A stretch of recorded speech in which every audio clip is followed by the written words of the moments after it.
A euforia, claro, foi grande na hora que fizemos o gol. Mas depois, então, nós vivemos dois momentos transcendentais, que foram os dois gols que nós tomamos. Então aí a coisa já mudou. Aí foi o inverso da medalha, né? Aí em vez de riso foram lágrimas. Essa hora ninguém sabe o que se passa na cabeça da pessoa. Você está pensando em tudo. Menos, talvez, menos até no futebol naquela hora.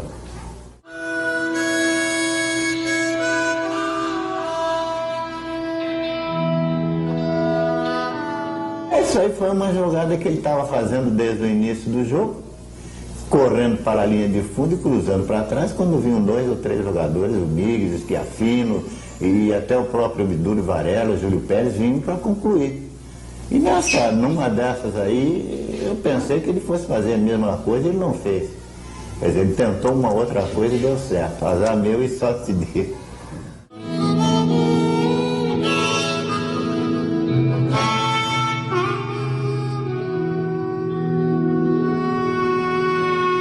Mesmo assim, eu ainda me fico feliz em ser vice-campeão do mundo.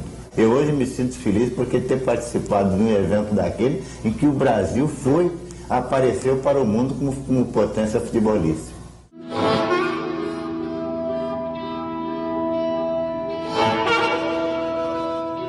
Aquilo repercutiu bastante. Não resta dúvida que repercutiu. Agora, pior foi depois. Depois sim, depois aí aquele trauma de tudo, encontrar a família também triste, né? Quem é que não ficaria triste numa hora dessa? Então, aquilo então juntou-se o trauma da família com o trauma da gente também. Aquilo serviu como lição também.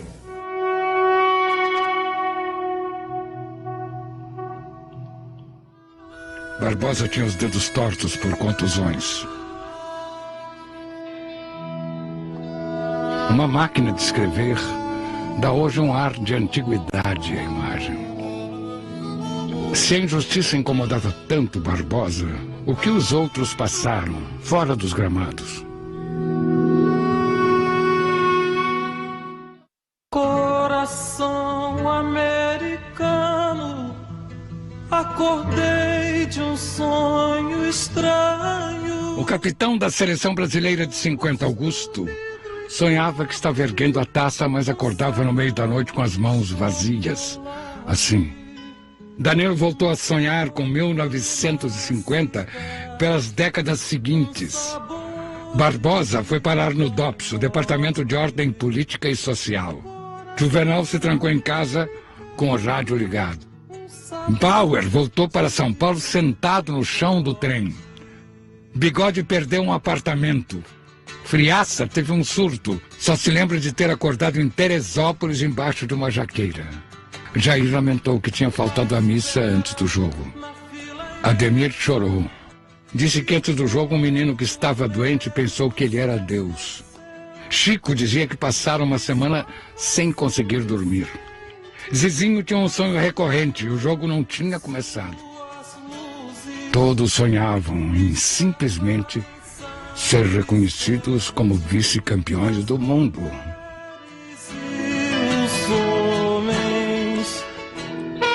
Sonhos, sonhos, sonhos. Isso eu sonhei muitas vezes. Isso foi um pesadelo que eu tinha passado. Isso era o sonho. Passei uma semana sonhando que eu não tinha jogado ainda.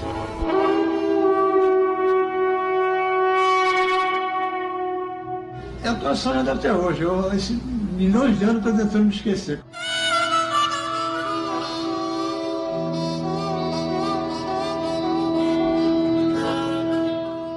Já tinha um esquema, a minha imaginação. Vai terminar o jogo, Brasil absoluto, ganhou fácil, vamos formar frente à tribuna. E eu vi o Nacional, estava vendo chegar o Júlio Rimet, velhinho lá com aquela taça na mão, me dando assim. E eu todo feliz, levantando a taça lá no alto assim. Mas era um sonho, não tinha nada. Eu sempre imaginava isso, mas não tinha nada na mão. Isso eu sonhei muitas vezes. Logo depois, dias. Deu vontade de chorar, a gente ficava assim olhando sem saber como será a verdade mesmo. Eu tive vontade de chorar. A gente ficava olhando sem saber, será que é verdade mesmo? Chega uma hora que você não acredita. Depois levou muito tempo, dias, meses, anos, em que ficava assim. Meu Deus, se eu fizesse aquilo assim, talvez se a gente fizesse um gol e empatasse. Durante anos, sinceramente, aquilo ficou na minha cabeça. Fica até hoje. Durante anos, sinceramente, ficou na minha cabeça. Fica até hoje. Fui para casa, direto lá para a Ilha Governadora, onde eu morava antes, com aquela tristeza, né? Não sabia o que falava, não citei palavras para suprir aquela coisa que vinha por dentro, assim, parecia que estava nos esmagando. Eu vou culpar a torcida da gente perder? Eu vou culpar a torcida por a gente perder? A culpa é dos jogadores, lá dentro. Excesso de confiança, isso foi trágico. Quando abrimos os olhos, já era tarde. Quando abriu os olhos já era tarde. Ser franco com você, eu tinha pensado uns 3-0. Todo lugar que eu vou, primeira pergunta sempre, impreterivelmente. Augusto, você desculpe, mas o que houve em 50? Se pudesse esquecer, seria bom, mas não esquece. Fui chamado de traidor. Aliás, todos nós, traidores da pátria. Traidores da pátria. A verdade é essa. O Brasil, quando entrou em campo, entrou certo. E eu também. De que o jogo era fácil. E tenho certeza que o Uruguai entrou em campo procurando perder de pouco. Eu falei com o Obdúlio, era o capitão do Uruguai. Ele já me conhecia de muitos anos. Me chamava até de Dom Augusto, naquela conversa fiada. Dom Augusto. Apareceu um automóvel com um senhor e entrou na concentração, até não podia entrar, mas ele buzinou, entrou no... E ele disse, eu quero falar com o Ademir, eu estou com um filho na mesa de operação, e ele me fez um pedido que eu tenho que atendê-lo. Ele quer que o Ademir vá lá. Para ver, me chamou e disse, olha, vai no carro da CBD, vê lá a situação e volta. Fui pensando, pode ser algum conhecido, pode ser algum pernambucano. Quando eu cheguei lá, era um garoto que era meu admirador, me beijou, e disse, doutor, pode operar. Eu voltei, não dormi, passei uma noite em claro. Fiquei pensando, santo, eu sou Deus. Aquilo me impressionou muito. O fotógrafo pediu para tirar uma fotografia com os 11 jogadores que iam jogar para fazer uma propaganda. E nessa faixa, eles colocaram, não sei como, porque há truque para tudo, os campeões mundiais. Isso realmente nos deu uma tristeza. A gente ficou muito aborrecido. E mais aborrecidos ficaram os uruguaios. Porque a gente estava comemorando antes. Colocar os campeões mundiais. Tive uma oportunidade de fazer o gol no final. Pegou no casco da trave e saiu.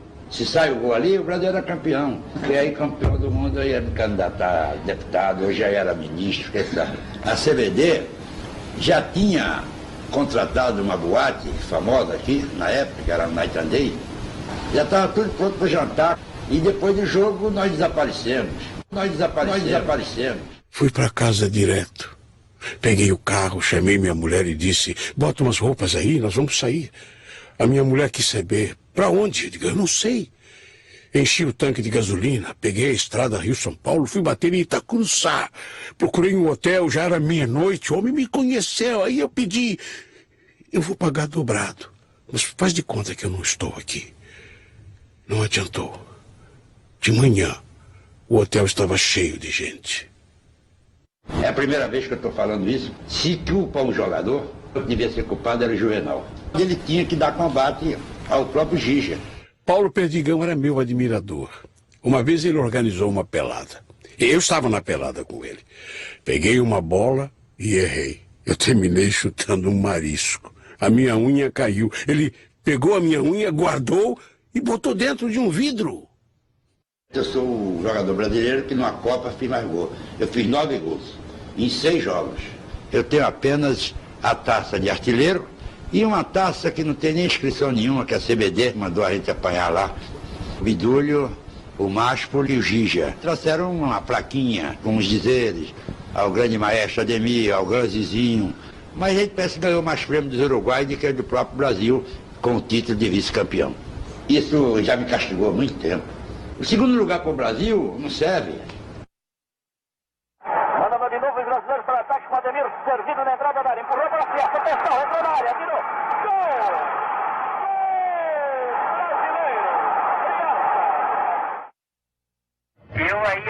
Antes de entrar na área, eu bati na bola e tive a felicidade de fazer um gol. A emoção é tão grande que eu me lembro. A pessoa que veio me abraçar foi o César de Alencar, da Nacional. Ele entrou em campo e me abraçou. Reclamado os uruguaios, impedimento de criança. Não houve impedimento. O Bidu Varela vai agora chorar lá com o Misterelli. Infortunado, bandeirinha Misterelli. O Bidu Varela que quer impedimento a todo custo. O Bidu queria forçar o bandeirinha a dizer que tem impedimento. Eu passei 30 minutos fora de mim. Eu não acreditava que eu teria feito o gol. Eu sei que se fizesse o primeiro gol na Copa do Mundo, receberia um terreno. Depois do jogo, ganharia um prêmio quem tivesse feito o primeiro gol do Brasil contra o Uruguai. Até hoje, nunca vi. Corri atrás, mas não adiantou. Até hoje também, eu nunca vi isso, não. Eu sou filho de Palma muito grande. Eu vim para o bar. Eu, o Paulo, fui e o Noronha, andando em volta do campo. O assunto era só aqui, como é que vamos ter aqui? Essa foi a passagem mais dura que eu já passei na minha vida. Ali nós subimos, nós fomos no Vitória. Você sabe que eu deitei, não lembrei mais de nada. Quando dei por mim, estava em Teresópolis com meu carro. E eu não sabia onde eu estava. Estava embaixo de uma jaqueira. E eu não sei como é que eu saí com o carro, eu não sei. Depois me refiz. E aí eu comecei a saber onde é que eu estava e o que é que eu tinha feito. Eu não me lembrava onde eu estava. E a minha família atrás de mim. Eu não me dei conta quando eu estava dentro da clínica em Teresópolis. Era só choro. Era só choro. Não tinha outra coisa a não ser a gente se abraçar, chorar, lastimar. E em todos os cantos que se ia eram só aquelas palavras. Obdúlio, Uruguai. Obdúlio, Uruguai. Obdúlio, Uruguai.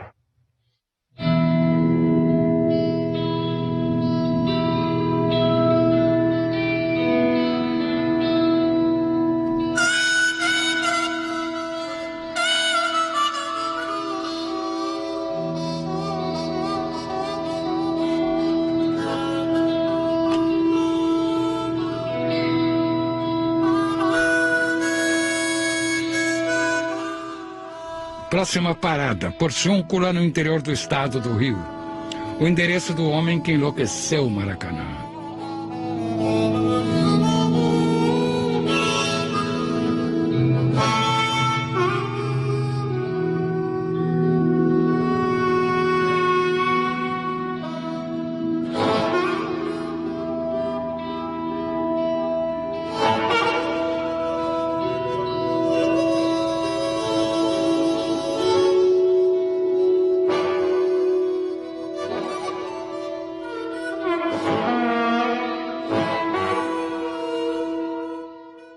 Albino Friaça Cardoso tinha 25 anos, 8 meses e 26 dias quando realizou o sonho máximo de todo jogador brasileiro. Marcar um gol numa decisão de Copa do Mundo diante de um Maracanã superlotado. Quando fez esta gravação, tinha 81 anos. Revi as fotos da tarde estúpida no Maracanã. Citava os nomes dos companheiros de ataque. Eu, Zizinho, Ademir, Jair, Chico.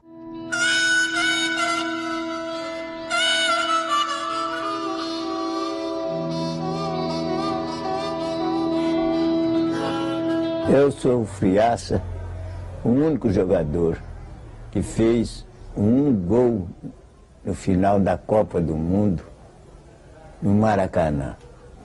Quer dizer, para mim, eu tenho isso como glória. Quando o senhor saiu do vestiário e entrou no campo e viu 200 mil torcedores aplaudindo o Brasil, o que é que passou pela cabeça do senhor? E dá uma tremedeira, o sujeito sem querer, a pessoa treme feio. Quando o senhor se lembra da Copa de 50 hoje, é como um sonho ou como um pesadelo? Não, nunca como um pesadelo, foi como um sonho. O senhor chegou a dar autógrafos como campeão do mundo antes do jogo? Não, porque eu estava com muito medo de não ser campeão ali. O que foi que aconteceu depois do jogo no Maracanã? Deu um branco em mim. Eu fui parar em Teresópolis.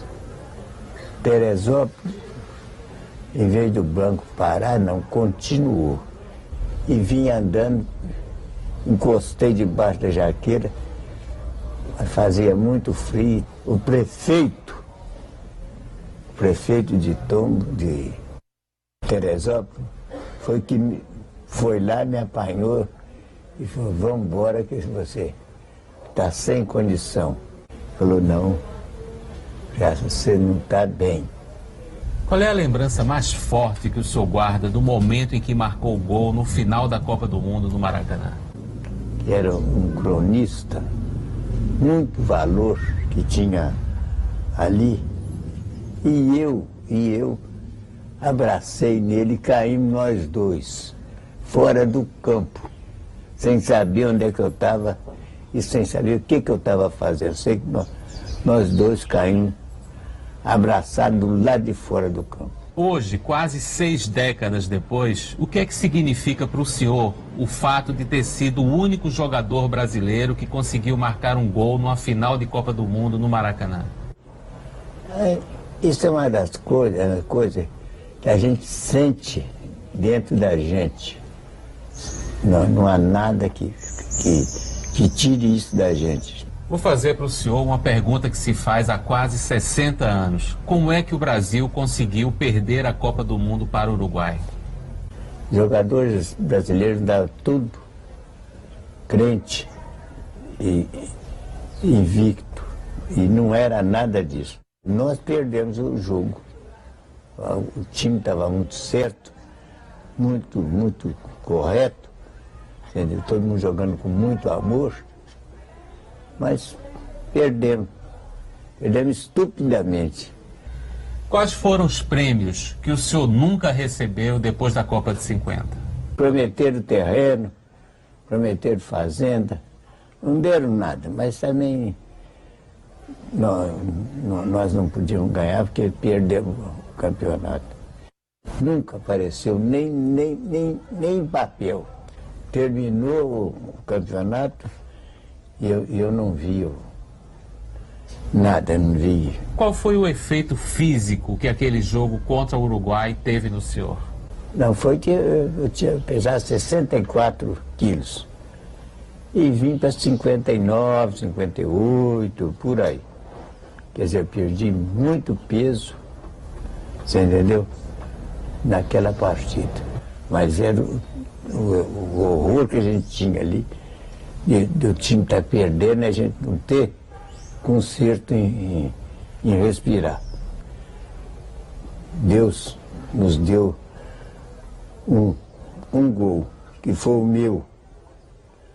Mas o que ele vai fazer? Não teve outro gol. Então foi o meu gol e ficou o dito por não dito e perdemos. Perdemos porque não soubemos fazer o segundo gol. Ia sair tudo bem. Se não fosse a infelicidade da gente tomar um gol, eu tremi. Mas tremi vendo muita gente boa tremendo na minha frente. Você podia fazer mais e não dava. Você estava sem pai e sem mãe.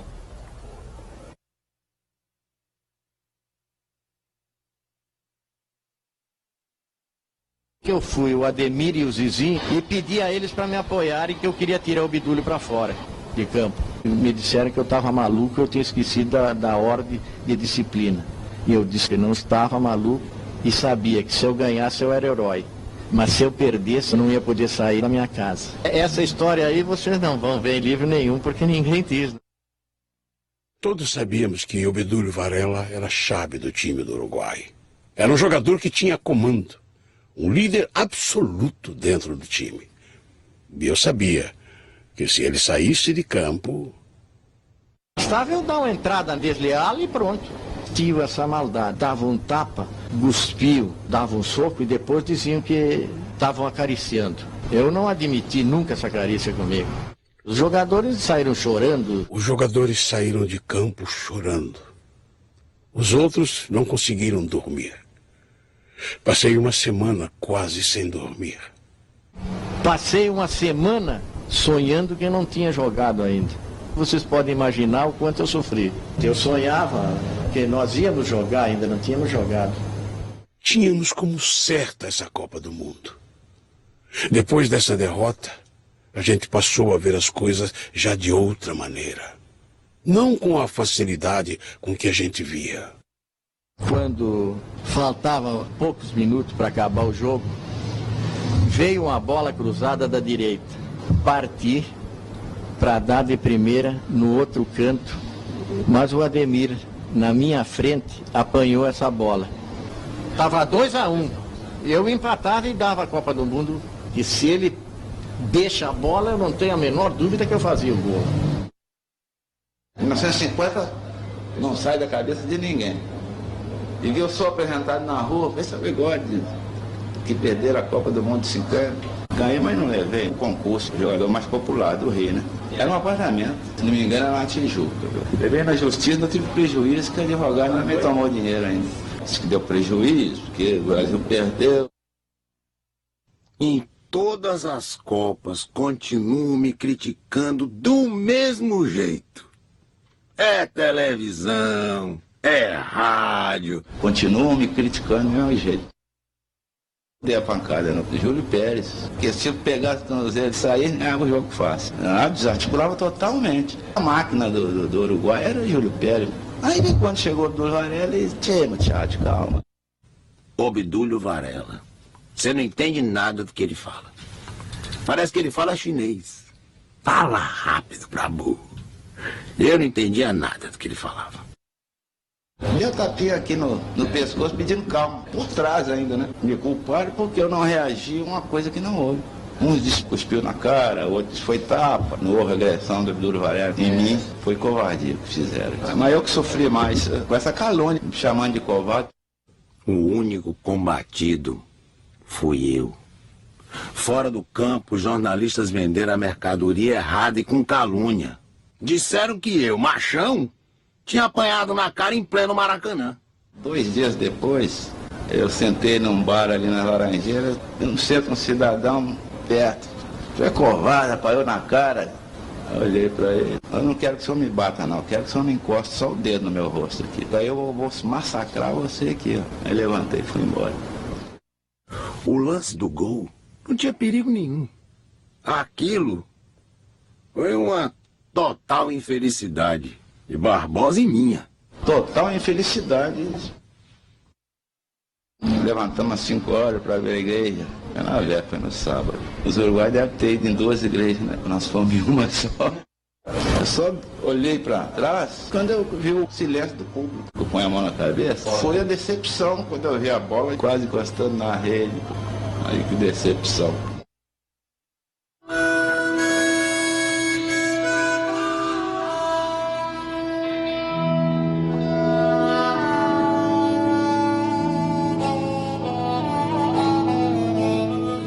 Os jornais já anunciavam o Brasil campeão, né? Eu achava horrível, mas quem sou eu para brigar com a imprensa? Nem hoje eu posso brigar. Recebemos um permanente do Cintrianon. Aos campeões do mundo. Eu rasguei. Eu rasguei. As portas se fecharam para mim, né? Podia ter jogado mais. Prejudicou muito. Eu fiquei meio desanimado. Tem muito prestígio para reformar contrato, tudo era difícil. Passando num restaurante na Cinelândia, tinha uma madame do meu lado, gente de São Paulo. Disse: o culpado foi Bigode. A mulher nem me viu ali do lado. Ela nem me conhecia. Aquilo tirou meu apetite.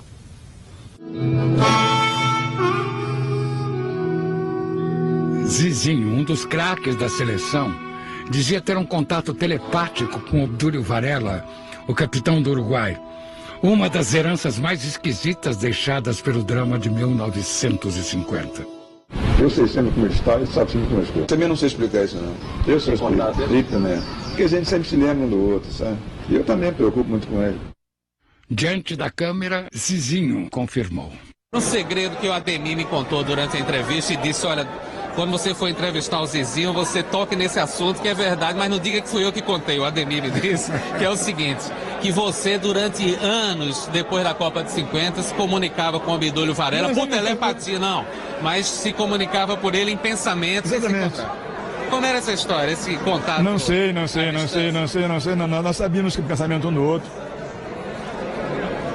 O que você pensava sobre ele todo dia? Você sabia que naquele momento ele estava pensando em você? Nós éramos amigos, pô.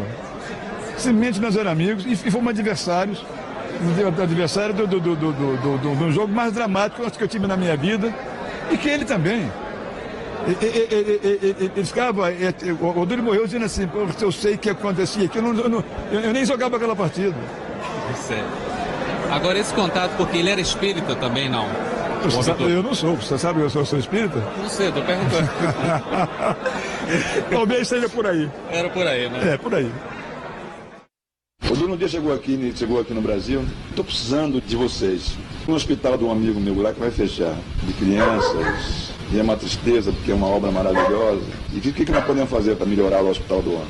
Disse assim: jogar uma partida lá. Quanto vocês querem? Diga, para com isso, pô. Nós não estamos aqui para ganhar dinheiro. Nós fizemos um time aqui, fomos no Uruguai jogando. Aí o Odúlio é assim até hoje. Ele vem aqui, ele fala gritando. Nós brigávamos à beça, sempre brigamos. Teve um jogo no Uruguai em que nós trocamos tanto pontapé. Ele me solou aqui na cabeça, eu rasguei a camisa do Obdúlio com um pontapé. E ele dizia assim: está bem, doutor, está bem, doutor. E eu: está bem o cacete, vou te matar, o gringo. Nunca jogamos uma partida sem trocar desaforos. Está bem o cacete, eu vou te matar, o gringo. Eu tive vontade de abandonar, deixar de jogar futebol quando perdi a Copa do Mundo. Para mim foi um choque. O maior choque depois da partida contra o Uruguai é que entramos no vestiário, todo mundo alucinado, jogadores chorando, e um diretor da CBD vibrava por causa da arrecadação que tinha dado. Olha a renda que deu, olha a renda que deu. Não, até hoje não me acostumo. Tinha um pesadelo que o jogo não tinha sido realizado. Então acho que ainda ia jogar, que aquilo tudo era mentira. Pesadelo que eu tinha passado. Queria outra chance para jogar outra Copa. E eu não tive essa chance. Em 1954 eu fui eleito o melhor jogador do mundo. E quando nós perdemos o campeonato, eu levei uma pancada violenta, fui obrigado a jogar com duas partidas assim, quiseram me dar a injeção de novocaína e eu não aceitei. Foi por ter recusado essa injeção de novocaína, que era um crime, que vários jogadores pararam por isso, foi que eu não fui o campeonato de 1954.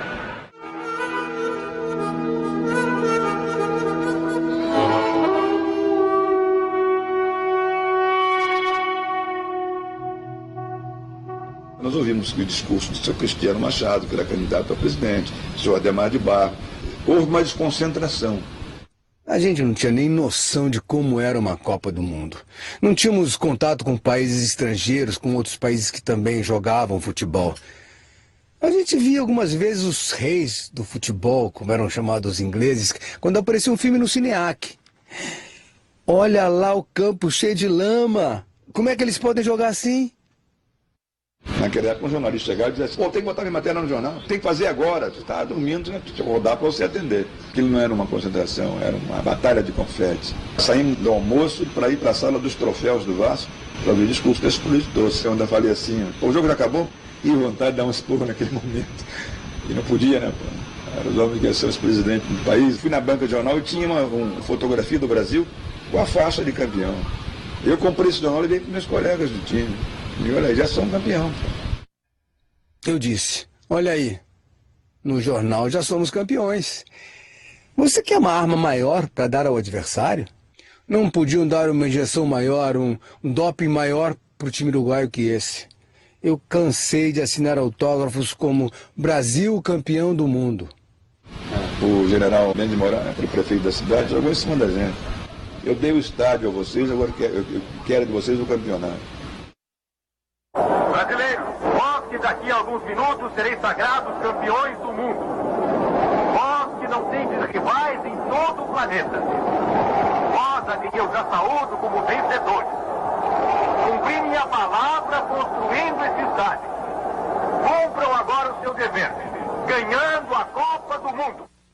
Eu me punha à disposição dos garotos para falar sobre futebol. Tinha um lourinho de 18 anos, o lourinho me olhava assim. Eu peguei e perguntei, você quer me fazer uma pergunta, não quer? E ele disse, seu Zizinho, como é que o senhor foi perder aquela Copa do Mundo? Se eu viver 100 anos, eu ainda vou ter que responder essa pergunta. Então eu tenho a impressão, se eu viver 100 anos, eu vou ter que responder essa pergunta. Nós só reclamamos um pouco de 1950, foi a maneira que foram tratados alguns jogadores nossos. Meus jogadores foram crucificados, você não podia nem sair de casa mais. Há pouco tempo, o Barbosa, antes de morrer, deu uma entrevista. Eu estou cumprindo uma pena 50. Para vocês terem uma ideia, na concentração apareceram lá rapazes e moças com abaixo assinado pedindo que nós assinássemos, que era uma questão de paz, função do bem da coletividade. Assinamos esse prospecto. E sabe o que era? Propaganda comunista. Tanto que depois da Copa do Mundo nós fomos chamados para prestar depoimento que dizia se eu era comunista ou não. Vejam vocês até que ponto nós chegamos. Quando chegou o dia da final contra o Uruguai, eu sentei à mesa, mas só comi uma folha de alface e uma rodela de tomate, porque a cada garfada vinha um sujeito e dizia, chegou fulano de tal, candidato a presidente da República. Nós passamos a ser bonecos, garotos, propaganda de políticos. Diziam meia dúzia de besteiras. Quando a gente sentava, vinha outro. Todo mundo então se levantava para receber o seu fulano, o candidato. Ninguém em sua consciência se alimentou porque ninguém não teve tempo de comer. Então, resultado, 11 horas da manhã, o Flávio pegou a gente, reuniu nós todos, botou dentro de um ônibus, levou para o Maracanã e guardou a gente lá como se guarda touro antes da tourada na arena. Nós ficamos trancados dentro do vestiário, comendo sanduíche e descansando até a hora de entrar para a arena. A única coisa que me magoou foi o sujeito não respeitar o meu título de vice-campeão do mundo. Cheguei na Rússia e sou vice-campeão do mundo. O que é que você tem na tua terra? Eu digo, não tenho nada. Pelo contrário, eu tenho esculhambação. Aqui, você era grão, não sei o quê, grão, tinha uma porrada de grão. Eu disse, pois no meu país eu não sou nada. Lá no Brasil, dizem que sou covarde, porque perdi uma Copa do Mundo. Já me chamaram até de traidor da pátria. Eu cheguei à conclusão seguinte, que a humildade ainda é uma das coisas mais sublimes. Nós somos o que somos. Não somos nada mais do que isso. Nem mais do que ninguém, nem menos do que ninguém. Depois nos encontramos. Eu e Gígia. Mas nunca tocamos nisso, não. Nunca ninguém lhe perguntou, nem eu perguntei sobre aquela partida. Nunca. Nunca tocamos nesse assunto. E estivemos várias vezes juntos. Nunca tocamos nesse assunto.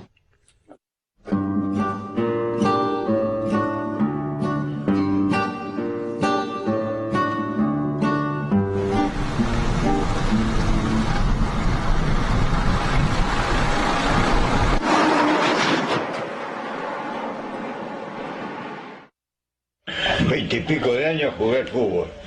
Nunca me lesioné ni nada. Mirá ahora.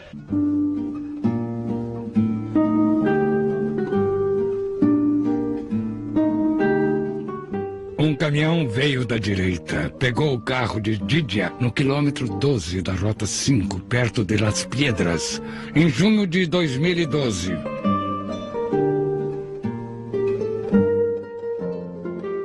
Aos 85 anos, Didier dirigia o carro. Passou um mês em estado de coma. Respirava com a ajuda de aparelhos. Quebrou a perna, o braço, a cabeça. O joelho foi despedaçado. Os pulmões foram atingidos. Os jornais preparavam os obituários, mas Didier sobreviveu. Pero está bien para el 2014, vamos a ver cómo va. Didier devolveu a Rúlio Pérez, que dá em profundidade ao ponteiro direito. Corre, Didier. Aproxima-se do gol do Brasil e atira. Gol! Gol do Uruguai, Didier. Segundo gol do Uruguai. 2-1 ganha o Uruguai. Voltou para a casa de 2 quartos, alugada, onde vive com a mulher em Las Piedras. Recebe ajuda de uma empresa jornalística para pagar o aluguel. Começou a construir uma casa, mas parou por falta de dinheiro. Fazia planos aos 86 anos, em 2013. Queria recomeçar logo a construção da casa para viver com a mulher Beatriz. Dos 22 jogadores que entraram em campo no dia 16 de julho de 1950, Didier era o único sobrevivente quando gravou esta entrevista no início de 2013. O Carrasco vai falar. Cobrou agora Juvenal, direto sobre a área. Falta Chico, não alcança a bola. Quantas vezes o senhor já ouviu a narração do gol que o senhor fez no Maracanã em 1950? Muy pocas veces, porque mi señora no me deja. Pues sé que yo escucho la grabación y me emociono. Por eso no me deja escucharla. Terminou o jogo com a vitória do Uruguai. O que os dirigentes uruguaios disseram aos jogadores antes do jogo? Hubieron 3 dirigentes que hablaron primero con los jugadores de más años, de más experiencia, que Duro Varela, Máspoli, Gambetta, y le dijeron que habíamos cumplido, ¿no? Eso fue el sábado de tarde, que habíamos cumplido, que tratábamos de comportarnos bien dentro del campo de juego, que no hiciéramos ningún problema, y que si Brasil nos hacía 4, podíamos quedar conformes. Y ellos al otro día, el domingo, retornaron para Uruguay. No se quedaron a ver el partido. Uruguai, os campeões mundiais de 1950. Os jogadores uruguaios cumpriram algum ritual antes de entrar em campo para jogar contra o Brasil? No, siempre antes de entrar al campo a jugar un partido, se cantaba una canción que teníamos nosotros, ¿no? Que se decía: vayan peleando la chaucha, vayan peleando la chaucha, aunque le cueste trabajo. Donde juega la celeste, donde juega la celeste, todo el mundo boca abajo. Esa es la canción que teníamos nosotros. Sí, nosotros cantábamos siempre eso. Desolação natural da torcida aqui no estádio do Maracanã. O senhor já sonhou alguma vez com o Maracanã depois de 1950? Sí, he soñado varias veces, porque a veces soñás y te parece algo increíble, ¿no? Y por eso en los sueños siempre te viene un poco en mente lo de Maracaná. Agora vamos chegando mesmo perto de Danilo, que chora copiosamente no centro do gramado. Qual foi o impacto que o silêncio teve no senhor ainda durante a partida? Y fue un impacto que muy profundo, porque yo creía que la hinchada de Brasil iba a alentar a la selección, ¿no? Para que Brasil pudiera empatar. Pero vi que se decretó un silencio enorme, que me impactó mucho a mí eso. Una lesión que le dimos, porque demasiada confianza tenía. Entonces, no puedes ir a jugar un partido de fútbol con demasiada confianza, porque todas las selecciones son todas fuertes. No sabes lo que puede pasar. Nosotros, por ejemplo, no teníamos miedo de Brasil. Por eso nos salió todo bien y pudimos ganar. Didier e Rúlio Pérez jogaram futebol maravilhosamente bem. Qual é a lembrança mais forte que o senhor guardou da tristeza dos brasileiros? Bueno, la tristeza más grande que tuve fue cuando los jugadores de Brasil se iban del campo de juego llorando, y después tú mirabas las tribunas y veías a la gente que lloraba también. Fue un impacto creo, bastante grande eso. Está falando e fazendo a entrega da taça a Obdúlio Varela. Como é que terminou o dia 16 de julho de 50 para Gigia? Bueno, nosotros llegamos al hotel, cenamos y después andábamos buscando al tesorero para pedirle dinero. No lo encontramos.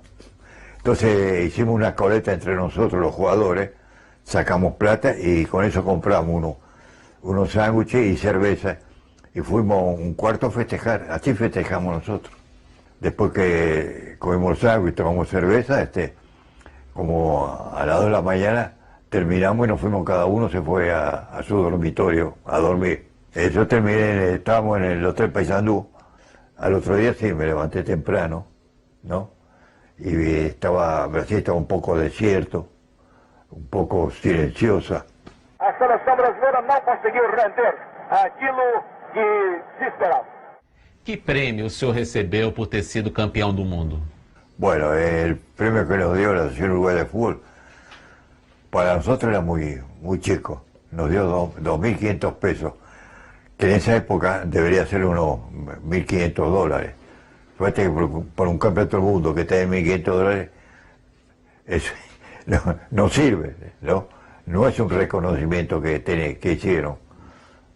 Não se conformando com esse resultado que ninguém esperava. O que é que o senhor disse aos seus companheiros no intervalo da final contra o Brasil? Sí, cuando terminó el primer tiempo, fui a hablar con el director técnico, con Juan López, y le dije que hablara con Julio Pérez, que no me tirara la pelota muy largo, porque yo a mi gol me le iba, pero en el cruce me salía Juvenal y me cortaba la jugada. Que me trajera la pelota al pie, que hacíamos 1-2, ¿no? Yo sabía que a velocidad me le iba. Después en el segundo tiempo lo hicimos y comenzó a salir todo bien. Os nossos jogadores brasileiros já foram todos para dentro do vestiário. Há uma dúvida histórica se o senhor queria chutar realmente a gol ou se queria passar a bola para outro jogador no segundo gol do Uruguai. O que foi que aconteceu afinal? Bueno, son segundos que uno tiene que decidir, ¿no? Si pasar la pelota a otro jugador o tener la visión del arco y tirar. Y yo vi que Barbosa se abrió un poco, me dejó un hueco, y yo venía en velocidad y tiré. Y la pelota justo fue contra el palo y Barbosa. Barbosa cuando se tiró, la pelota ya había entrado. Son milésimas de segundos que uno tiene que pensar que va a decidir si vas a pasarla o si vas a tirar. Y yo decidí tirar al arco.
O que é que aconteceu com os jogadores uruguaios depois do jogo no Maracanã? No queríamos salir porque no sabíamos cómo podía reaccionar el hincha brasileño, ¿no? Para evitar cualquier problema nos quedamos todos en el hotel. Bueno, lo importante fue que salimos y tuvimos un buen recibimiento de la gente, entramos en los negocios y la gente te reconocía por el uniforme que teníamos y te felicitaba. Esa fue la sorpresa más linda que tuvimos. Está formando agora em fila indiana o Screte uruguaio, vencedor do brasileiro pelo score de 2-1. Que contato o senhor teve com jogadores brasileiros depois da derrota de 50? Bueno, lo que pasó que mucha gente no lo puede creer, que hicimos una amistad que parecíamos como hermanos, porque nos visitábamos continuamente. Yo estábamos con Cicinho, con Jair, con Ademir, ¿no? Nos hicimos muy amigos, y entonces cuando uno iba a Brasil, ellos nos recibían. Cuando ellos venían acá, los recibíamos nosotros. Es una amistad que mucha gente no lo puede creer. Cuando nos encontramos nunca hablábamos de fútbol. Hablamos de otras cosas, pero el fútbol no. Y por un poco de respeto a la persona. O senhor ficou amigo do goleiro Barbosa? Yo estuve con Barbosa, después creo que a los 2 años estuvimos conversando y me contó que le habían hecho la vida imposible. Y yo le dije, bueno, en el fútbol a alguien le tiene que echar las culpas. Yo sé que el puesto de arquero es ingrato, pues atajar bien todo 90 minutos, pero los veladores les pueden hacer un gol bobo que le dicen ellos, ¿no? Y te echan las culpas todas a vos. Entonces, ¿por qué no le echaron la culpa a Vigó de que no me podía parar? ¿No? Cuando se pierde, la culpa es de todo, no de uno.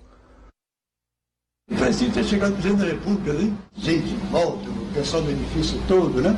Uns me ajudando, nada não foi nada, outros me vaiando.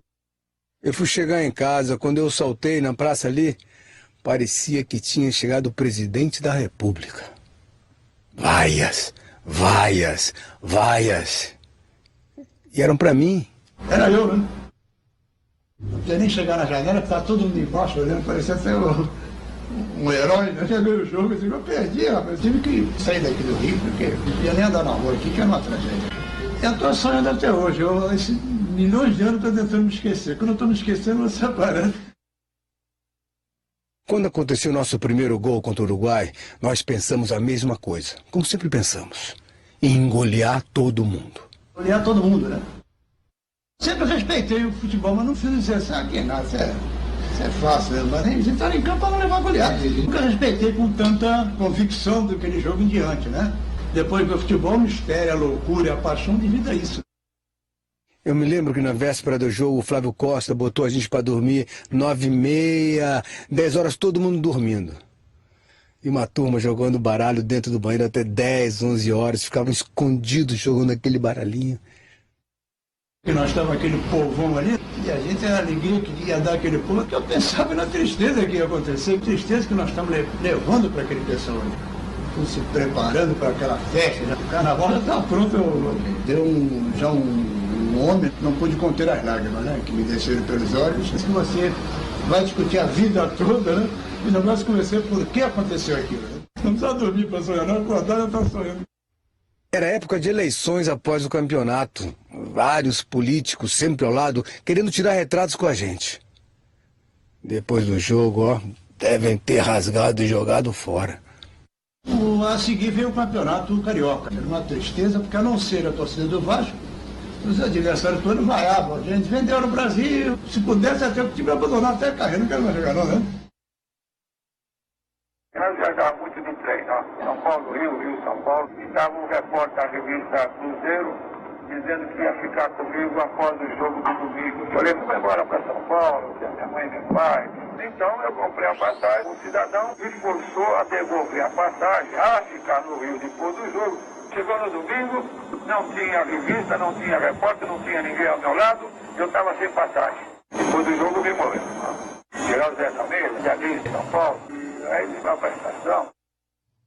Tinha aquele fiscal que via as passagens. Queria parar o trem. Queria que eu descesse porque eu não tinha passagem. Nós conversamos com ele, convencemos o homem. Aí eu pedi, o senhor pode me dar um cobertor? Que eu vou dormindo no chão. Era uma cabine para 2, comigo 3. Viajei dormindo no chão. Essa que é a verdade. Essa que é a verdade. Todo mundo dizia, vamos visitar os campeões do mundo. Houve uma missa que não estava programada às 7 horas. Nós fomos acordados às 6h30. Até uma missa aí para o futuro campeão do mundo. Sou católico. Mas até hoje recrimina aquela missa às 7 da manhã. Não caiu em bom momento aquela missa. Não caiu em bom momento aquela missa. Não foi por causa daquela missa. Fomos totalmente envolvidos por aquela euforia do povo brasileiro, de todo mundo. Houve visitação pública. Praticamente uma arquibancada de torcedores vendo o futuro campeão do mundo almoçar. Isso não existe. Se o Abdul dar um tapa na cara no Maracanã, primeiro tempo de jogo, o jogo terminaria. Que o brasileiro ia pra cima do Varela. Que o vizinho não levava nada pra casa, não. Ia pra fora. Não sei quem foi o primeiro a chorar, que chorou um, chorou todo mundo. Entramos no vestiário chorando. Nós mesmos nos derrotamos. O próprio brasileiro derrotou o brasileiro. O próprio brasileiro derrotou o brasileiro. Eu acordei 5 horas da manhã numa alvorada. Parecia o quartel. Um pelotão de frente do São Januário. Aí depois da alvorada teve a missa. Depois da missa começou a população a entrar. Tirar fotografia, tirar aqui essa bola, aquela guerra de nervo. Depois os políticos. Um queria ser presidente, outro queria ser vereador, outro governador.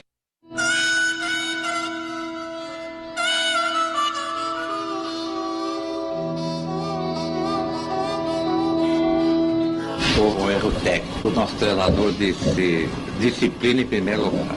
Saca qual é o resultado? Brasil, campeão de disciplina, Uruguai, campeão do mundo. Naquele tempo era Flávio Costa no céu e Deus na terra. A orientação que ele deveria ter dado era essa: ganhar o jogo de qualquer maneira. Se ele tivesse dado essa ordem, quero ganhar essa Copa de qualquer maneira, fim de papo, a gente ganhava. Ganhar o jogo de qualquer maneira. Ganhava. Para o jogo, eu ia sair de back central, ia pra lá, fazia confusão e acabou. Saí do vestiário, peguei um táxi, eu morava em Laranjeira, me tranquei dentro de casa. Eu não saí durante 15 dias. Eu não queria conversa com ninguém. Entrei e falei pra mulher: fecha a porta. Se alguém perguntar por mim, não estou. Se alguém perguntar por mim, que eu não estou. Ouvi o rádio. A notícia dizia assim: apanharam Barbosa, querem bater nele, Ademir suicidou-se. Aí você não dormir. A tristeza é do coração. Isso é bom até nem lembrar. A gente jogava pelo empate. Nós tínhamos um empate a nosso favor. Então, dentro do campo, eu fui campeão do mundo 3 vezes. 0-0, fui campeão. 1-0, fui campeão. 1-1, fui campeão. Eu fui campeão do mundo 3 vezes. Quem perdeu o jogo somos nós. Nós é que perdemos. Porque ninguém mais entrou no campo para jogar, somos nós. Essa é a única desgraça que eu levo. Nunca me esqueci da Copa do Mundo. E não me esqueço. Nunca. Nem posso. Porque foi o único título que me faltou. E eu não tinha filho. E no ano seguinte eu ganhei um filho. Uma Copa do Mundo não ganhei, mas ganhei um filho. Ari Barroso, o compositor, prometeu emprego para todo mundo. Prometeu emprego porque era vereador. Prometeu emprego para todo mundo na prefeitura. Ficou política, futebol, tudo misturado. Não pode. Futebol é uma coisa, política é outra.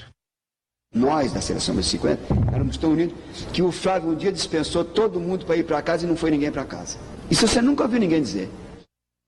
O Cruzeiro, a melhor revista que existia no Brasil, destacou um repórter para cada jogador da seleção, para documentar uma semana na vida de um campeão.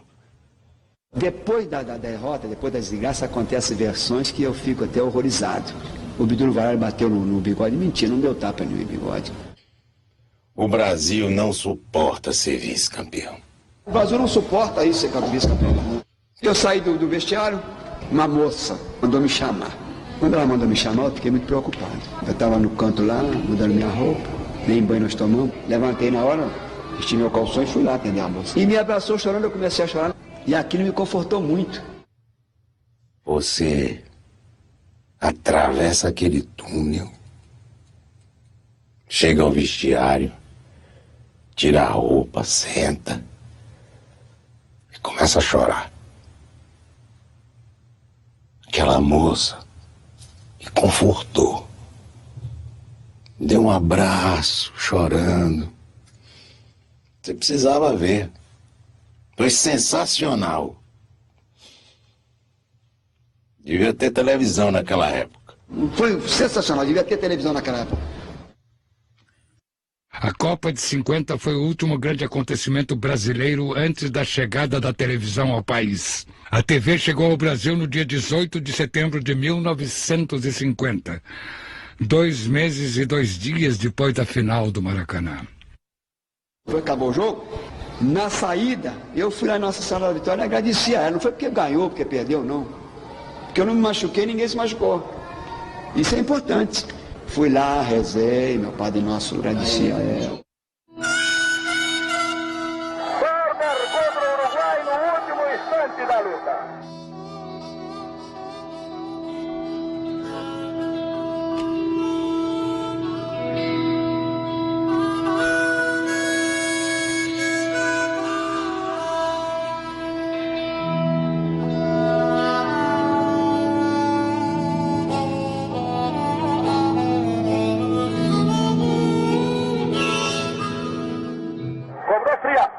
Cabeceia Jair.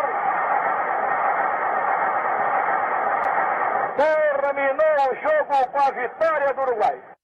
Futebol é muito ingrato. Eu fiz de tudo e a bola raspou. Mas raspou na minha cabeça. Sonhei muito. O gol que eu perdi, não. O gol que eu não fiz de cabeça. Sempre antes de dormir, pensa no gol. Eu só sonho no último lance aos 44 e 50. Eu sonhava assim, o Brasil com um time daquele não ganha o campeão do mundo. Isso era o sonho. Então eu acordava espantado. Aí eu olhava assim, o Maracanã estava na minha frente. Vamos supor que Papai do Céu me ajudasse e eu tivesse feito o gol. O Maracanã ia cair. A bola raspou na minha cabeça. Se ela tivesse entrado, eu seria herói. Eu seria o salvador da pátria. Eu seria o melhor jogador do mundo. Hurra por los que cayeron, por los barcos que se hundieron en la mar. Hurra por los generales que perdieron el combate y por todos los héroes vencidos. Los infinitos héroes desconocidos valen tanto como los héroes más grandes de la historia.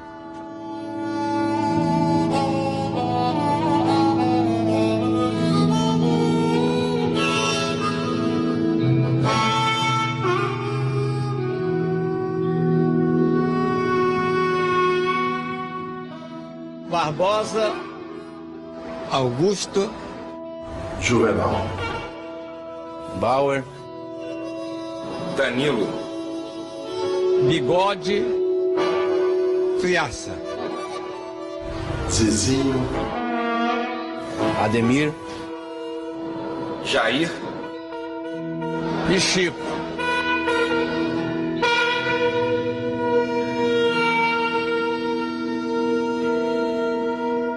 Barbosa, Augusto, Juvenal, Bauer, Danilo, Bigode, Friaça, Zizinho, Ademir, Jair e Chico. Vivas aqueles que levaram a pior. Barbosa, Zizinho, Ademir, Jair. E aqueles cujos navios de guerra afundaram no mar. Augusto, Juvenal, Bauer. E a todos os generais das estratégias perdidas. Danilo, Bigode. Foram todos heróis. Friaça, Zizinho, Ademir. Aos soldados sem nome tombados na vanguarda do combate. Jair, Chico. Eu gostaria de erguer um monumento coberto de louros. Alto, bem alto, acima dos demais.